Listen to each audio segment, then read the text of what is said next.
Assalamualaikum warahmatullahi wabarakatuh. Perkenalkan, nama saya Christian Olivia Kondorura. Samuk saya 1829, saya dari kelas F, jurusan Teknik Informatika, kampus Universitas Dipa Makassar. Saya akan menjelaskan mengenai tugas yang diberikan dari mata kuliah Cloud Computing mengenai SAS, IaaS, dan PaaS. Langsung saja saya akan membahas mengenai apa itu Cloud Computing. Definisi dari cloud computing adalah sebuah proses pengolahan daya komputasi melalui jaringan internet yang memiliki fungsi agar dapat menjalankan program melalui komputer yang telah terkoneksi satu sama lain pada waktu yang sama. Cloud computing merupakan teknologi yang menjadikan internet sebagai pusat server, mengelola data, dan juga aplikasi pengguna. Selanjutnya, tipe cloud computing berdasarkan layanannya yaitu SAS, IaaS, dan PaaS.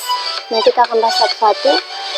Yang pertama adalah SAS atau Software as a Service. Nah, apa itu SAS? SAS adalah perangkat lunak yang bisa digunakan dan diakses melalui internet tanpa harus melakukan pembelian program atau sistem, serta perangkat keras. Untuk mengakses SAS yang dibutuhkan hanyalah internet, tanpa harus mengeluarkan biaya investasi atau membeli lisensi yang relatif mahal. Nah, selanjutnya kita akan membahas mengenai karakteristik SAS. Yang pertama, dikelola dari lokasi pusat. Yang kedua itu di-host di server jauh. Yang ketiga itu dapat diakses melalui internet. Yang keempat yaitu pengguna layanan tidak bertanggung jawab atas pembaruan perangkat keras atau perangkat lunak. Nah, kita akan membahas mengenai kelebihan dari SAS. Kelebihan yang pertama yaitu penyedia layanan sudah menjamin ketersediaan dan reliabilitas aplikasi. Pengguna layanan hanya perlu fokus pada data yang dimilikinya. Selanjutnya yang kedua yaitu pengguna dapat langsung memanfaatkan layanan secara gratis atau bayar biaya sewa tanpa mengeluarkan investasi untuk membuat sendiri atau in-house development atau membeli lisensi yang relatif mahal. Yang ketiga itu pengguna hanya membutuhkan perangkat komputer dan internet. Nah, kita sudah membahas kelebihan, sekarang kita akan membahas kekurangan dari SAS. Yang pertama yaitu interoperabilitas, yang kedua itu kurangnya dukungan integrasi dan kustomisasi, yang ketiga itu kurang kontrol dan keamanan data, dan yang keempat yaitu keterbatasan fitur dan performa. Nah, selanjutnya kita akan membahas mengenai contoh SAS. Yang pertama itu Google Suite, yang kedua yaitu Dropbox, dan yang ketiga yaitu Cisco WebEx. Sebenarnya masih banyak contoh SAS yang lainnya. Jika kalian membutuhkan lebih banyak, bisa mencari di internet. Selanjutnya saya akan membahas kapan menggunakan SAS. Nah, kapan kita menggunakan SAS? Ketika startup atau perusahaan kecil yang membuat APBS atau project dengan cepat dan tidak punya waktu untuk masalah server atau perangkat lunak. Yang kedua itu ketika mengerjakan project jangka pendek yang membutuhkan kolaborasi cepat, mudah, dan terjangkau. Dan yang ketiga itu untuk aplikasi yang tidak terlalu sering digunakan seperti perangkat lunak pajak. Selanjutnya kita akan membahas mengenai IaaS. Nah, apa itu IaaS? IaaS merupakan layanan yang memungkinkan kita menggunakan server tanpa perlu membeli komputer dan peralatannya secara fisik, melakukan pemeliharaan rutin, dan melakukan konfigurasi perangkat.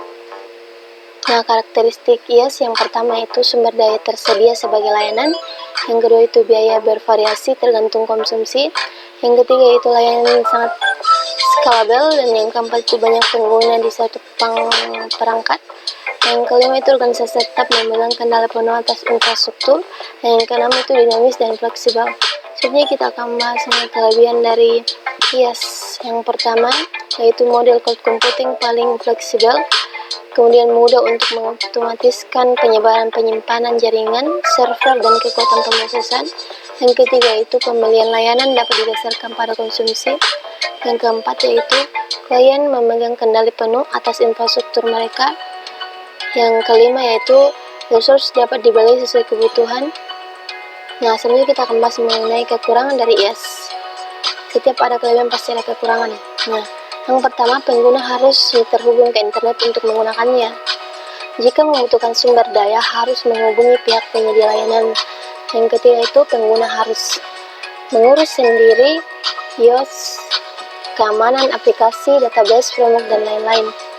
Nah, selanjutnya kita akan membahas contoh IaaS yang pertama, yaitu Digital Ocean, yang kedua itu Node, dan yang ketiga itu Microsoft Azure. Masih ada contoh-contoh yang lain. Nah, kapan kita menggunakan IaaS?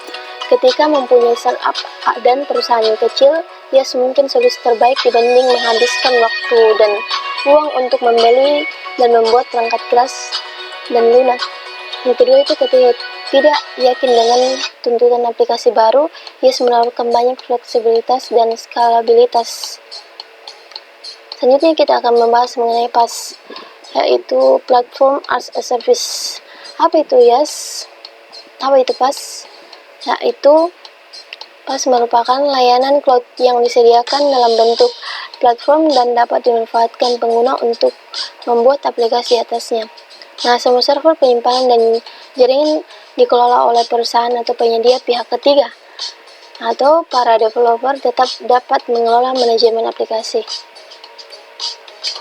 Nah, karakteristik dari PaaS yang pertama yaitu dibangun di atas teknologi virtualisasi sehingga sumber daya dapat dengan mudah ditingkatkan atau diturunkan seiring perubahan bisnis. Yang kedua itu menyediakan berbagai layanan untuk membantu pengembangan, pengujian, dan penyebaran aplikasi. Yang ketiga, dapat diakses oleh beberapa pengguna melalui aplikasi pengembang yang sama. Yang keempat, yaitu mengintegrasikan layanan web dan basis data. Nah, apa saja kelebihan dari PaaS? Nah, kita akan bahas satu-satu. Yang pertama itu pengembangan dan penyebaran aplikasi yang sederhana dan hemat biaya. Yang kedua itu dapat diukur. Yang ketiga itu proses develop dapat menyesuaikan aplikasi tanpa kesulitan mempertahankan perangkat lunak.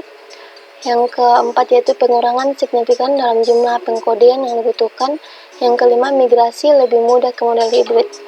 Nah, kekurangan dari PaaS yang pertama itu fitur keamanan yang disediakan oleh penyedia layanan PaaS adalah keamanan platform ditunjukkan pada platform, bukan untuk keamanan aplikasi, sehingga perlu memperhitungkan risiko keamanan dari aplikasi kita sendiri. Nah, contoh dari PaaS yang pertama itu Amazon Web Service, yang kedua itu Windows Azure, yang ketiga itu Force.com. Seperti yang saya bilang, masih banyak contoh di Google. Nah, kita dapat mencarinya sendiri jika membutuhkan lebih banyak. Nah, kapan kita menggunakan PaaS? Itu pertama ketika ingin merampingkan alur kerja. Ketika beberapa developer mengerjakan proyek pengembangan yang sama, maka PaaS solusinya. Yang kedua itu ketika ingin membuat aplikasi khusus. Yang ketiga itu pada saat ingin mengurangi biaya dan ingin menyederhanakan beberapa tantangan muncul jika dengan cepat mengembangkan atau menggunakan aplikasi. Nah, sekian presentasi dari saya. Mohon maaf bila ada kekurangan. Jika dibutuhkan, mohon diberikan saran. Mohon maaf. Sekian dan terima kasih.